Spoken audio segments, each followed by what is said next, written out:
Pembacaan rohani dari Injil Lukas bab 10 ayat 25 sampai 28, dilanjutkan ayat 36 sampai 37. Sekali peristiwa, seorang ahli Taurat berdiri hendak menjumpai Yesus. Katanya, "Guru, apa yang harus aku lakukan untuk memperoleh hidup yang kekal?" Jawab Yesus kepadanya, "Apa yang tertulis dalam hukum Taurat? Apa yang kau baca di dalamnya?" Jawab orang itu, "Kasihilah Tuhan Allahmu dengan segenap hatimu dan dengan segenap jiwamu, dengan segenap kekuatanmu, dengan segenap akal budimu, dan kasihilah sesamamu manusia seperti dirimu sendiri." Kata Yesus kepadanya, "Jawabmu itu benar. Lakukanlah demikian, maka engkau akan hidup." Menurut pendapatmu, siapakah di antara ketiga orang ini adalah sesama manusia dari orang yang jatuh ke tangan penyamun itu? Jawab ahli Taurat itu, "Orang yang telah menunjukkan belas kasihan kepadanya." Kata Yesus kepadanya, "Pergilah dan lakukanlah demikian." Demikian bacaan rohani sore hari ini. Selamat sore semuanya. Ada yang tahu ini apa? Ini kacamata. Ini mereknya itu Alkitab. Mereknya kitab suci, mereknya itu Sabda Tuhan. Kalau saya perhatikan, ada banyak kebiasaan yang sering digunakan oleh orang kaitannya dengan kacamata. Kalau menggunakan kacamata ini begini, ini kira-kira ada manfaatnya enggak? Enggak ada. Kalau menggunakan kacamatanya itu begini, ada manfaatnya enggak? Kalau begini, Alkitab, Sabda Tuhan, kitab suci, itu ada di tangan kita. Lalu bagaimana cara memperlakukan Alkitab, kitab suci, Sabda Tuhan? Ada yang demikian. Jadi nggak ada manfaatnya. Tapi kalau begini, nah ini ada manfaatnya. Pada dasarnya kitab suci, Alkitab, Sabda Tuhan itu memang bermanfaat kalau digunakannya dengan tepat.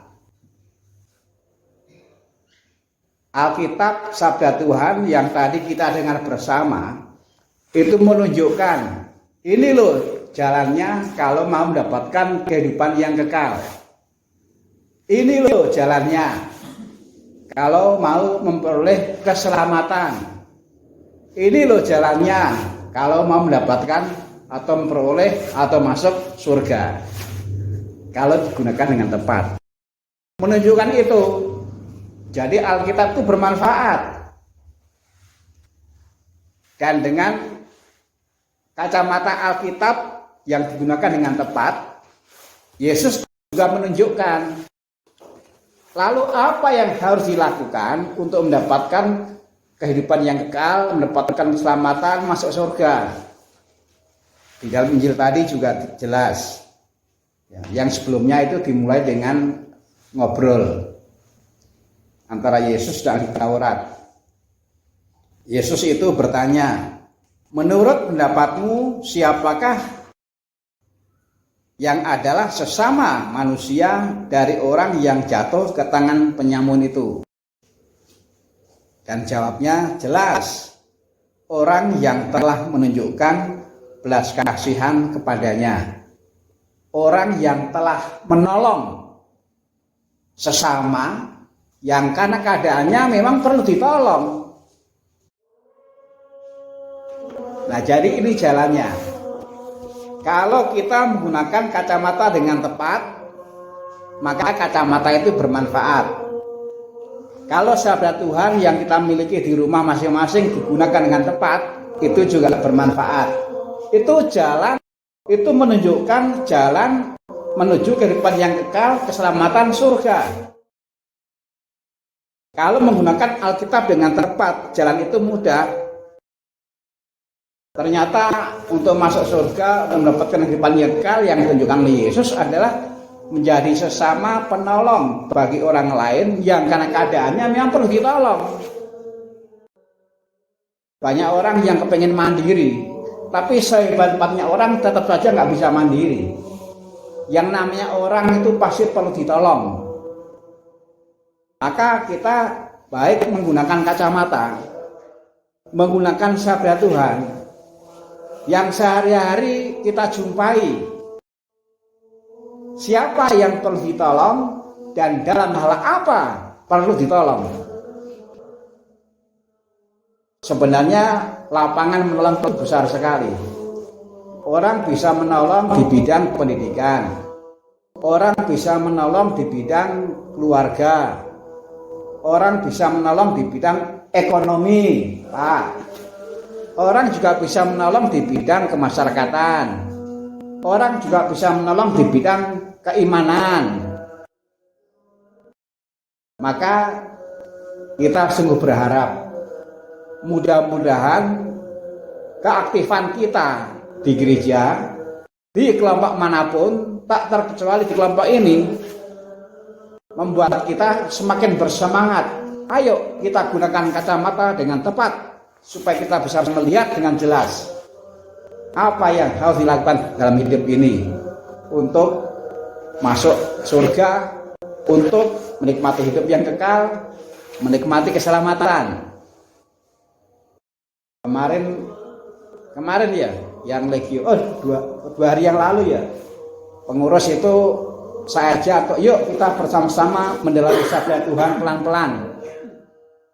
Karena itulah yang akan kita jadikan landasan supaya kita bukan sekedar aktif, tapi aktifnya kita itu mendekatkan kita ke hidup yang kekal, ke surga, ke keselamatan.